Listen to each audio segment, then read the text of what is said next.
Thank you, Mr. President. Good morning, members of the Commission. My name is Patty Thompson. Je suis la directrice générale de la Direction de l'évaluation et de la protection environnementale et radiologique. With me today are Mr. Andrew McAllister, the Acting Director of the Environmental Risk Assessment Division, Ms. Melanie Rickard, the Acting Director of the Radiation and Health Sciences Division. Mr. McAllister will make today's presentation. We're supported by a team of CNSC staff with expertise in reactor behavior and regulation and emergency management. Ontario Power Generation representatives are also present and available to answer questions. For this work, OPG was responsible for the dispersion modeling and the dose calculations.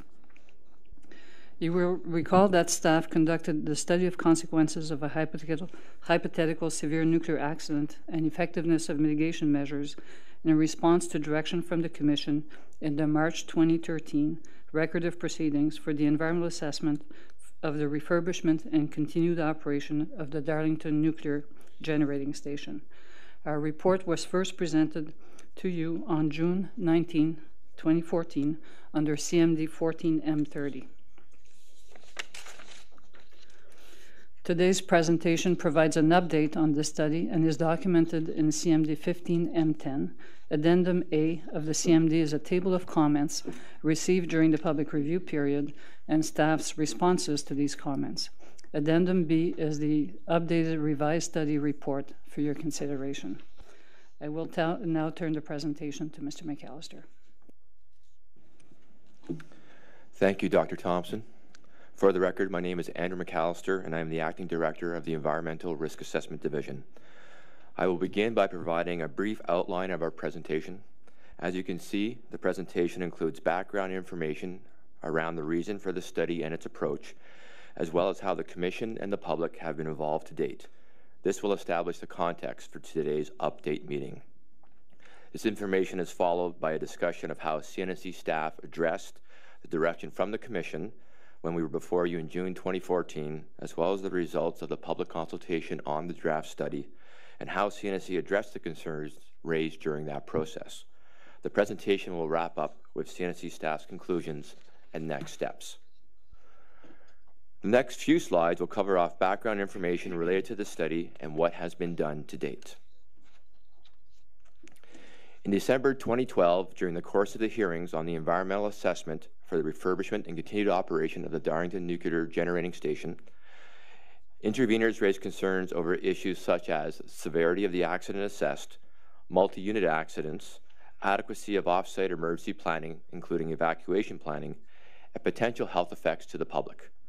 During the hearings, CNSC staff confirmed that the nuclear accident that was assessed for human health and environmental consequences was credible and sufficient for the environmental assessment. However, staff did indicate that a more detailed examination of a severe accident was possible. Subsequently, in its March 2013 Record of Proceedings on the environmental assessment, the Commission directed staff to assess health and environmental consequences of severe accident scenarios and to update the Commission accordingly. The update to the Commission was to be in the form of an information document or equivalent. We presented the draft study to you as part of CMD 14M30 during the June 19, 2014 Commission meeting. This slide presents the high-level steps of the study that were undertaken to address the Commission's requests. Staff of the CNSC and Ontario Power Generation worked to carry out the study. Ontario Power Generation, or OPG for short, carried out the work with regards to the identification and modeling of the release, including the dispersion modeling and dose assessment.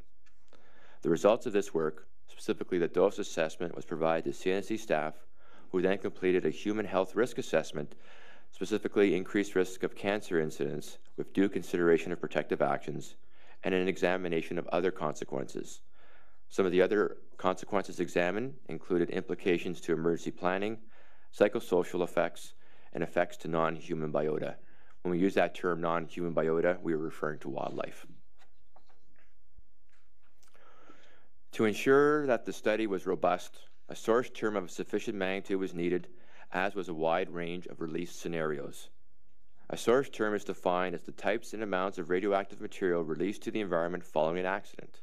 For this study, it was based on the magnitude of CNSC's large release safety goal of 1 × 10⁻14 becquerels of cesium-137 and was comparable in magnitude to the 10 to the minus 7 type of severe accident scenario discussed by interveners during the Darlington refurbishment environmental assessment, and was 4 to 5 orders of magnitude greater than the actual accident assessed as part of the aforementioned environmental assessment.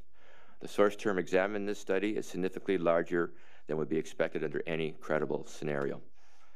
With respect to the scenarios analyzed, two key aspects describe the scenario, namely the hold-up period and the release duration.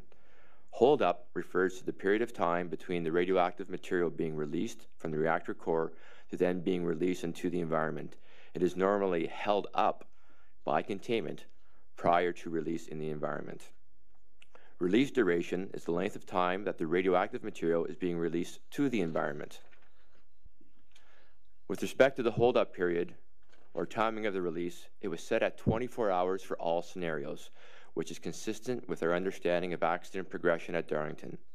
To put the hold-up period into perspective, for Fukushima, despite the catastrophic conditions caused by the earthquake and tsunami, the hold-up periods range from 23 to 74.5 hours.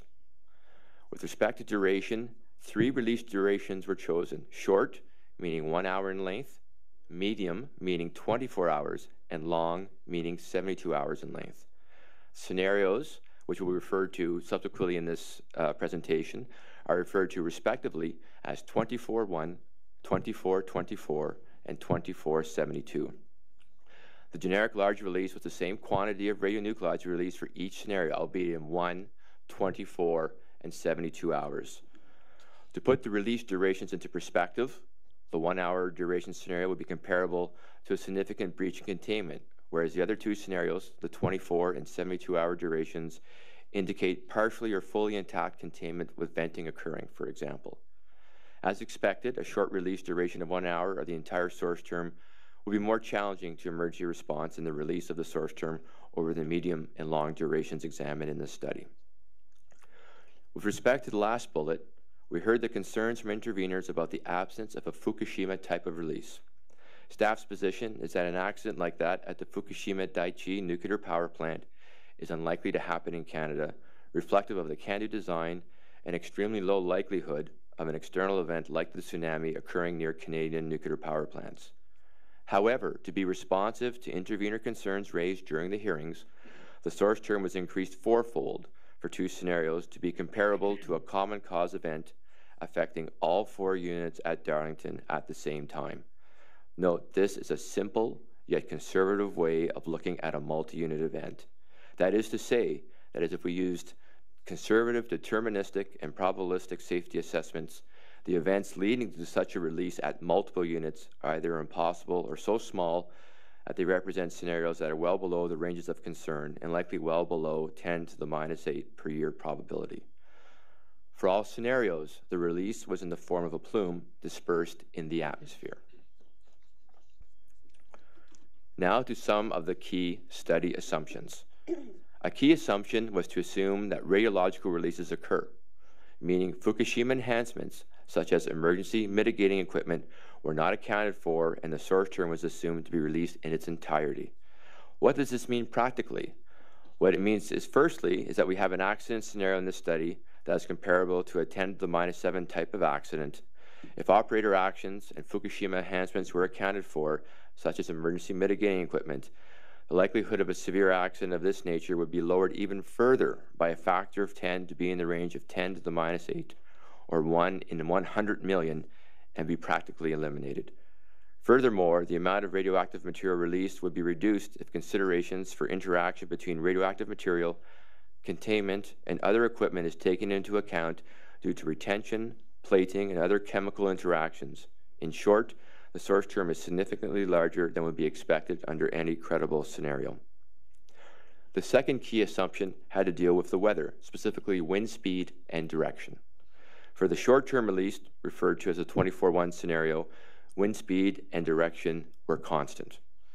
For the medium and long-term releases, which were 24 and 72 hours in length, respectively, variable wind speed and direction were used in the dispersion modeling.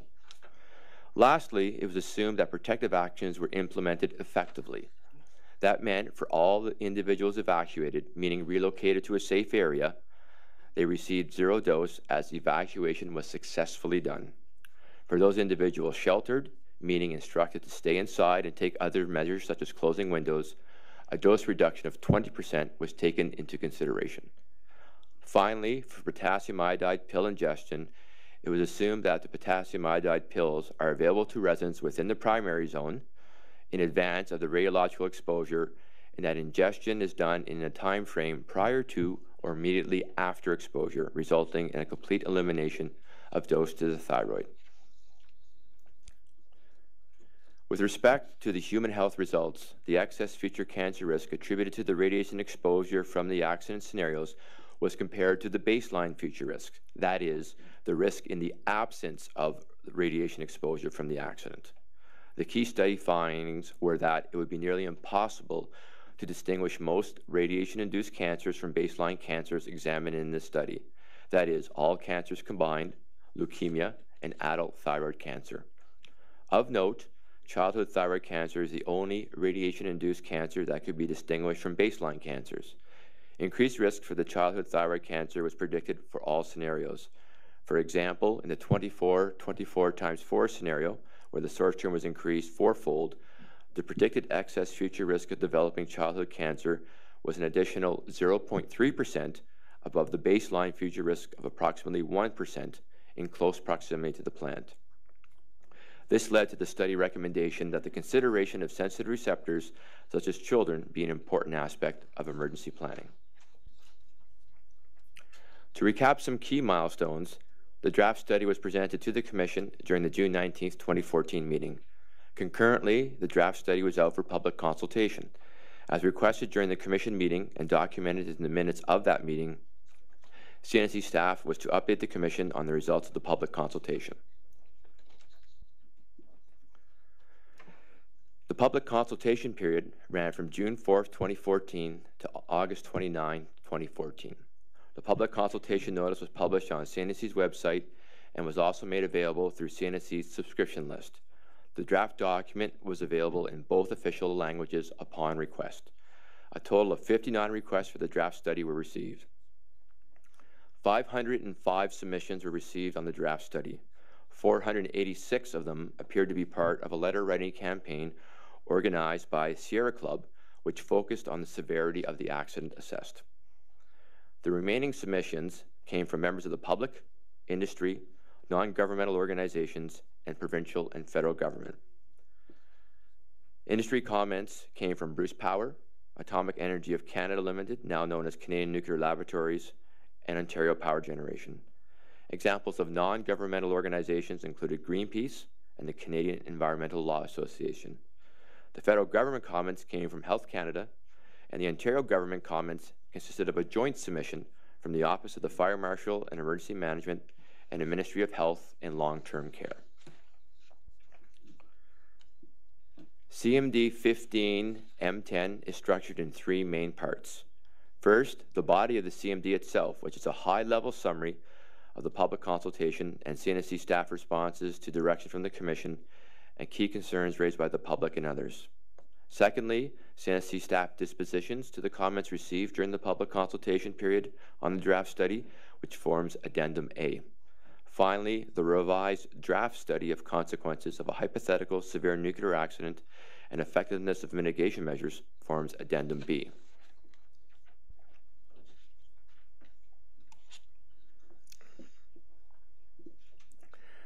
The next few slides deal with how CNSC staff addressed the direction from the Commission, focusing on the key ones.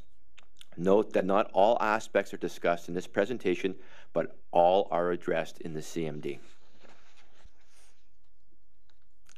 The first direction from the Commission to be discussed is that around protective actions and protective action levels, or PALs for short.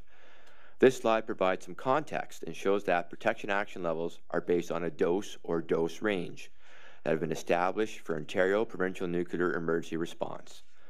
The Ontario Provincial Nuclear Emergency Response Plan is intended to be flexible, and it is for this reason that the evacuation and sheltering PALs are reported as a range. For example, for evacuation, it ranges from 10 millisieverts to 100 millisieverts whole body doses. What does this mean from a nuclear emergency response? Practically, in the event of an incident, initial modeling and or measurements will help predict doses at certain distances, and those predictions are compared to the PAL values to help determine what protective action may be needed. In addition, there's the thyroid blocking PAL, also known as potassium iodide pill ingestion, of 50 millisieverts, which is in alignment with international and national guidance.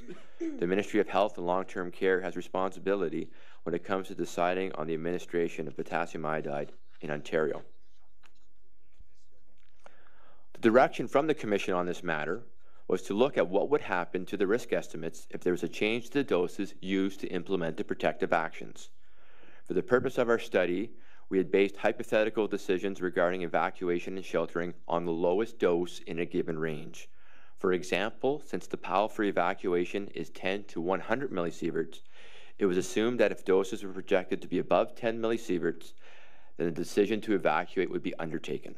Using this PAL, 12 kilometers was the greatest distance to be evacuated, which is analogous to the primary zone in this study for the 24-1 scenario. All other scenarios would require a smaller evacuation distance. At the Commission's request to address the impacts of basing decisions on larger doses within the PAL range, we assessed the impact of assuming that evacuation would take place only at projected doses of 100 millisieverts and above, and sheltering would take place at projected doses of 10 millisieverts or above. This analysis is presented in Section 7.2 and Annex 6 of the report. The results of this assessment indicated that the size of the area to be evacuated did not change or changed very little for all scenarios, with the exception of the 24-1 scenario.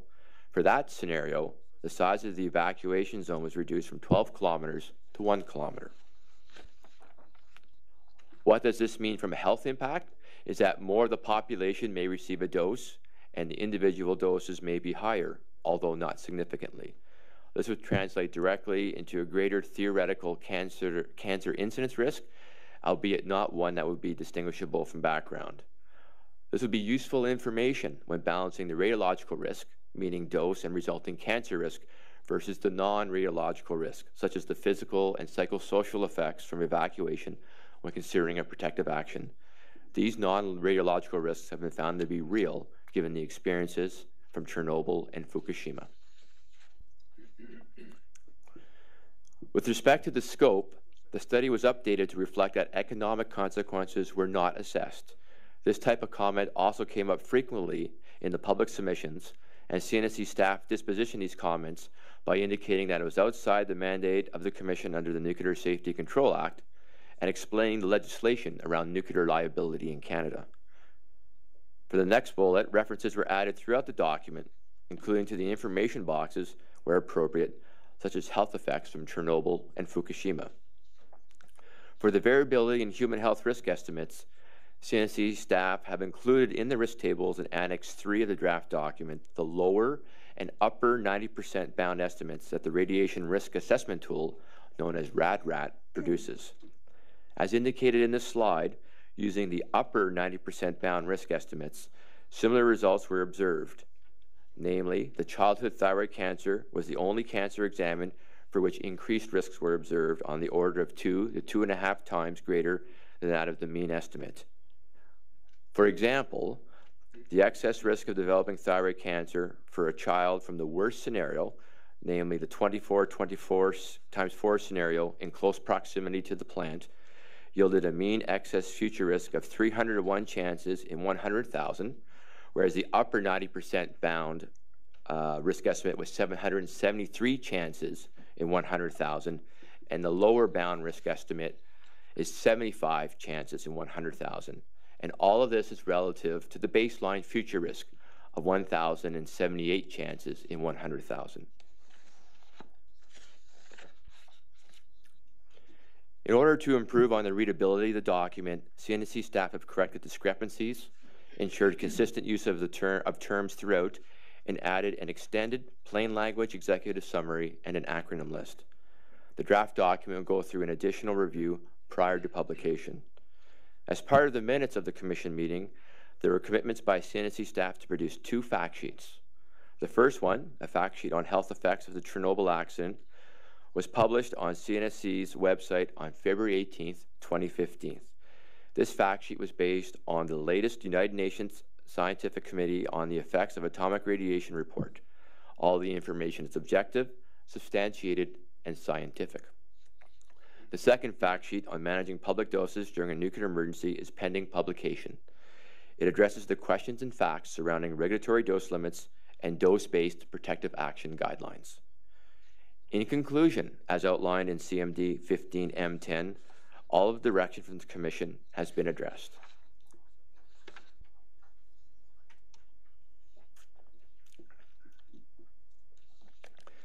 The next few slides will now focus on the key concerns raised during the public consultation period and CNSC staff's responses to those concerns, including changes made to the study document. Note that not all concerns are discussed in this presentation and the CMD, but all comments are addressed in the disposition table that forms Addendum A of the CMD. Certainly, the number one concern raised was around the severity of the accident. There were comments around different aspects of this, namely, it wasn't a Fukushima type of accident, it was not an International Nuclear Event Scale 7 accident, or INES. The INES scale refers to the International Atomic Energy Agency tool for communication to the public on the safety significance of events associated with ionizing radiation, and it wasn't a multi-unit accident. CNSC staff's position is, in fact, the predicted doses from the studies are comparable to those measured at Fukushima, and we will look at some of those actual numbers later in the presentation. INES is meant to be a communication tool. It is not meant to be for comparisons between facilities, organizations, or countries, as some commenters are advocating. Further, Fukushima enhancements would reduce the probability of a similar accident happening to the 10 to the -8 range. And given all reactor safety enhancements installed at Canadian nuclear power plants in response to lessons learned from the Fukushima accident, the release of radioactivity of this magnitude, such as the INES 7 or Fukushima, is extremely unlikely, meaning an unmanageable natural disaster would have to occur. As the purpose of the study was to examine human health consequences, a highly unlikely generic scenario was assumed in the study that was reflective of a severe accident. For the purposes of this study, multiple unit accidents were looked at in a conservative manner by multiplying the source term by 4. It is recognized that there is ongoing work to develop a site-wide probabilistic safety assessment and associated safety goals that will provide a more realistic perspective on multiple unit accidents, their probabilities, and associated risks. Lack of an early release scenario was highlighted by a number of commenters. CNSC staff's position is that the 24-hour hold-up period is consistent with the current understanding of the release timings for the Darlington Nuclear Generating Station, taking into account containment and the vacuum building functioning as designed. The accident sequences in the Darlington probabilistic risk assessment that have an early release component are in the range of 10 to the -7. With consideration of Fukushima enhancements, such as emergency mitigating equipment, it is expected that probabilities will be further reduced to the 10 to the -8 range. When drawing comparisons with Fukushima, it is important to note that the large earthquake and resulting tsunami did not create these kinds of early release conditions. Rather, releases were held up in the different Fukushima units for different periods of time, ranging from 23 to 74.5 hours, with releases not occurring simultaneously across all units. As the purpose of the study was to examine human health consequences, again, a highly unlikely generic scenario was assumed in the study. Another concern raised was with respect to the lack of assessment of effects on aquatic biota, like fish, and drinking water. Additional information was added to the document, explaining that given the airborne pathway of the hypothetical release, considerations were given to the effects to terrestrial-based biota, such as mammals, which are more radiosensitive compared to aquatic biota, such as fish. No acute effects are expected to terrestrial or aquatic biota from the hypothetical scenarios examined. With respect to drinking water, there are provisions in place at the federal and provincial levels for emergency planning on this matter. Bottom line is that drinking water would be protected. In the original draft document, the use of the 95th percentile dose was described as a maximum dose to be experienced by a very small fraction of the population. However, while the 95th percentile dose reflects an upper bound, it is less of a function of the population or its distribution, but rather is tied to the worst-case meteorological conditions seen at a particular location during the calculation. This could be, for example, in an area with either a very small population or a very large population. Thus, staff recognized the need to correct the way this concept was described in the document, and CNSC staff replaced the 95th percentile doses with centerline doses to represent the maximally exposed individual. The centerline doses were slightly higher than the 95th percentile doses in the scenario that resulted in the highest doses, that being the 24-1 scenario, and was judged to be more conservative in this respect. Various parties had different views on the use and applicability of the study, such as its applicability to emergency planning, the use of conservative and non-conservative assumptions, and the absence of consideration of longer-term risks, meaning those greater than 7 days. CNSC staff's position is that the study is meant to address the direction given to them by the Commission and was not designed for other purposes. Though the study results are useful in support of other initiatives, they are not meant to represent specific reactor accident scenarios, nor be part of the actions emanating from the Fukushima Action Plan or activities being undertaken by other parties, such as updating of nuclear emergency response plans. Wherever possible, additional information and clarity was added to the study assumptions, methodologies, etc., to ensure sufficient transparency for parties that may wish to use the information in the study for other purposes. For example, more detailed source term information was added. The study focused on the risks from the first 7 days, which is reflective of the early phase of an accident and is in alignment with national and international guidance as a necessary and appropriate time frame to take early protective actions. The exposure incurred over the first 7 days could make up the bulk of the dose experience in the first year, depending on the emergency measures taken. CNSC staff are developing regulatory guidance on post-accident recovery. As such, risk assessment considerations that go beyond the early phase, which is reflective of 7 days in this study, will be considered as part of that future work. In response to comments raised on the lack of recent information from Fukushima, CNSC staff did a literature review and integrated the latest information as appropriate, such as measured dose information. A number of studies have reported on measured doses, and using dose to the child thyroid as an example, estimates range from 23 to 50 millisievert. To put that into perspective, for the 24 times 4 scenario considered in this study, the average child thyroid dose was 31 millisieverts, which is within the ranges reported to date related to the Fukushima event. One of the key recommendations from the draft study was that further consideration of sensitive receptors in emergency planning may be warranted given the childhood thyroid cancer results.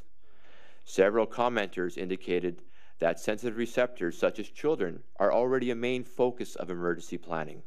For example, Health Canada indicated that its guidelines for intervention are derived based on the most sensitive age group, using parameters recommended by the International Commission for Radiological Protection. Similarly, provincial authorities integrate sensitive receptors in emergency planning. For example, the Ontario Ministry of Health and Long-Term Care's potassium iodide guidelines. Given this feedback, CNSC staff added text on how federal and provincial authorities consider sensitive receptors in emergency planning and emphasized the importance of this continued consideration given the study's findings. Concerns were raised around the choice of the risk acceptability framework that was examined, the dosed inputs used to put risk into perspective, and finally the absence of a radiological type of framework.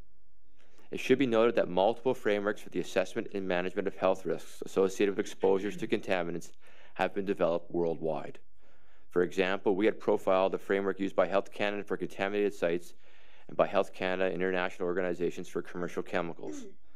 Additional information was added to the document to provide this context, including work done between the Atomic Energy Control Board and Health Canada. Further information around radiological protection frameworks, such as those from the International Commission for Radiological Protection, were added.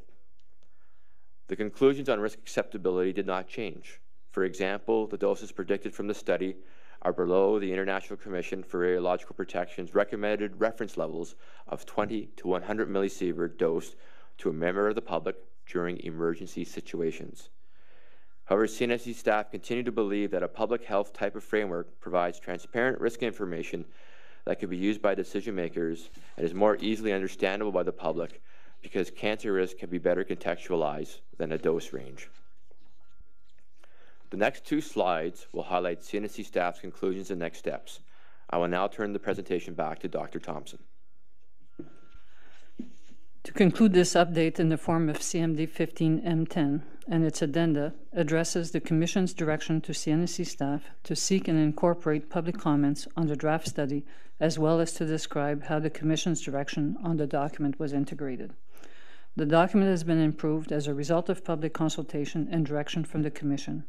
In staff's assessment, some of the key concerns raised did not need changes to the document. However, the disposition of those types of comments in Addendum A provides a transparent explanation to stakeholders as to the reasons why. The next steps will be to finalize the study based on any additional feedback from the Commission and publish the study on the CNSC's website. Concurrently, work will be undertaken to publish the results in a peer-reviewed journal. This concludes our presentation, and we're available to answer questions. Thank you.